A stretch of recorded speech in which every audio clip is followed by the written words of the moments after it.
नमस्कार, मैं सोनिया सिंह और स्वागत है बीट द कंपटीशन में। तो ट्रेन ग्रेजुएट टीचर की रिक्रूटमेंट आई है। मैं बात कर रही हूँ DSSB की तरफ से आई हुई आपकी इंग्लिश, मैथमेटिक्स, नेचुरल साइंस और सोशल साइंस की वैकेंसीज को लेकर के, जो अभी पिछले एक हफ्ते पहले आई है। ध्यान रखिएगा, अभी सिर्फ रिक्रूटमेंट नोटिस आया है, यानी कि भर्ती आएगी ये पक्की कर दी गई है। ऑफिशियल नोटिफिकेशन अभी तक नहीं आया है। जैसे ही आएगा बिल्कुल मैं आपको टेलीग्राम चैनल पर या वीडियो के माध्यम से बताऊंगी, क्योंकि मेरे से मुझे लगता है कि आए दिन 200-300 मैसेजेस कैंडिडेट्स के आते हैं, और ये हर के किसी कैंडिडेट के जो है सवालों का जवाब दे पाना थोड़ा सा एक मुश्किल काम भी है। तो अभी तक लिंक एक्टिवेट नहीं हुआ है ऑफिशियली। जैसे ही लिंक एक्टिवेट होगा बिल्कुल मैं इसके ऊपर बात करूंगी।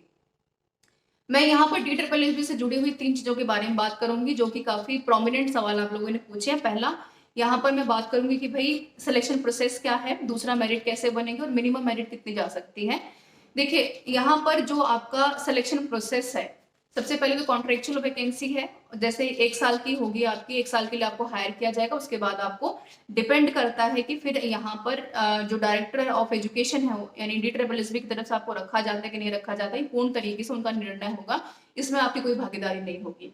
सिलेक्शन प्रोसेस में आपका 10th का, 12th का, ग्रेजुएशन का, और ग्रेजुएशन के साथ साथ आपने अगर कोई डिप्लोमा किया है, कोई एजुकेशन में कोई डिग्री ली है, BLED है, DLED है, NTT है, BTC है, BEd है, ठीक है, तो इसमें आप अप्लाई कर सकते हैं। एकमात्र जो आवश्यक चीज है वो है सीटेट पेपर 2 का क्वालिफाई होना आपके लिए, TGT के लिए, ठीक है।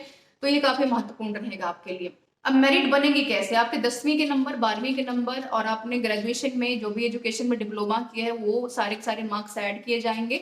ऐड करने के बाद जितनी भी वैकेंसी, मान लेते हैं कि SST के ऊपर 70 वैकेंसी आई है, तो वहां पर जिसकी सबसे हाईएस्ट मेरिट होगी, 70 कैंडिडेट्स को चूज कर लिया जाएगा और उनको वो नौकरी दे दी जाएगी, जो काफी सिंपलिसिटी है। मैंने आई थिंक आपको अपनी बात समझा दी है। साथ में अब यहाँ पर एक मसला ये खड़ा होता है कि मान लीजिए कि किसी 2 कैंडिडेट्स के सेम मार्क्स हैं, ठीक है, तब उसमें क्या होगा? उसमें ये वेटेज रखी जाती है कि जिस कैंडिडेट की एज ज्यादा है उसको वहां पर सबसे पहले प्राथमिकता दी जाती है। अच्छा, ये भी एज क्राइटेरिया हटा देते हैं।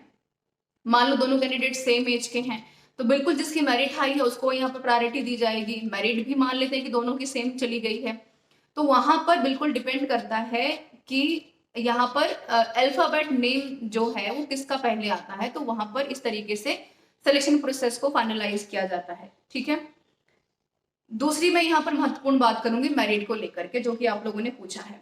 देखिए, मेरिट डिपेंड करता है कि सब्जेक्ट्स कौन कौन से आए हैं, किस सब्जेक्ट्स के ऊपर कितनी वैकेंसी आई है, कितने लोगों को इंटरव्यू के लिए बुलाया गया है, ठीक है। ये सारी चीजें मैटर करती हैं। बहुत सारे बच्चों ने ये पूछा कि मेरिट कितनी जा सकती है। देखिए, इसका कोई स्पेसिफिक जवाब नहीं है। मैं आपको बोलूँ 90% वैकेंसी, सॉरी, मेरिट जाती है, ठीक है। तो ये कहीं ना कहीं एक रैंडम किसी भी चीज को बता देना ये सही नहीं है। तो बिल्कुल आप मान करके चलिए कि मेरिट हर साल बदलती रहती है। वो बिल्कुल डिपेंड करती है कि यहाँ पर कमेटी ने या आयोग ने कितने कैंडिडेट्स को इंटरव्यू के लिए बुलाया है, ठीक है। अगर बहुत ज्यादा कैंडिडेट्स हैं तो बिल्कुल मेरिट हाई जाएगी और कुछ चुनिंदा कैंडिडेट्स को रखा जाएगा। 70 ही सीटें तो 70 कैंडिडेट्स को ही रखेंगे, ऐसा तो है नहीं कि 150 कैंडिडेट्स को वहां पर अपॉइंट कर लेंगे। तो मेरिट हर साल चेंज होती है। मिनिमम कितनी जा सकती है?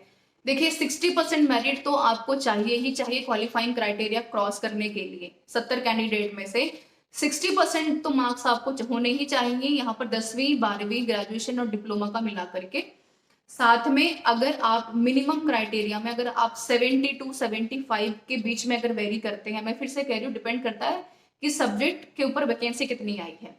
जितनी कम वैकेंसी होगी उतनी मेरिट हाई जाएगी, जितनी ज्यादा होगी उतनी थोड़ा सा मिनिमम जो है यहाँ पर जाती है मेरिट, ठीक है। तो अगर यहाँ पर SST में मान लेते 150 वैकेंसी आई है, तो आप 72 से 75 के बीच में अगर आप ठीक ठाक नंबर वेरी करते हैं अपने 10th, 12th, graduation, diploma, education वाले में मिला करके, तो बिल्कुल आप यहाँ पर अपना फॉर्म भर सकते हैं, ठीक है।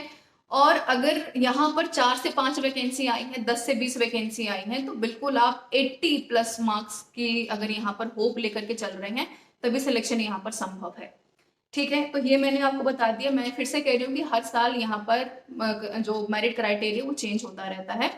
और चौथी सबसे महत्वपूर्ण बात, अब लिंक कब एक्टिवेट होगा? देखिए, 16-17 जुलाई तक तो यहाँ पर खुद जो DSSB है अभी तक अपने पुराने एग्जाम से खत्म नहीं कर पाया है। तो जुलाई लास्ट या अगस्त के फर्स्ट वीक में आप उम्मीद करके चलिए कि आपकी जो लिंक है वो एक्टिवेट कर दी जाएगी। रिक्रूटमेंट रूल आ चुका है तो पूरी उम्मीद है कि वैकेंसी भी जल्दी आ जाएगी। इसके साथ साथ आपको जैसे ही लिंक एक्टिवेट होगा, आपको अपना 10th का, 12th का, अपना ग्रेजुएशन का, एजुकेशन में जो डिप्लोमा किया है उनके सारे सर्टिफिकेट्स आपको अपलोड करने होंगे, इन्फॉर्मेशन भरनी होगी। अगर आप यहाँ पर योग्य माने जाएंगे तो बिल्कुल आपको इंटरव्यू के लिए कॉल किया जाएगा।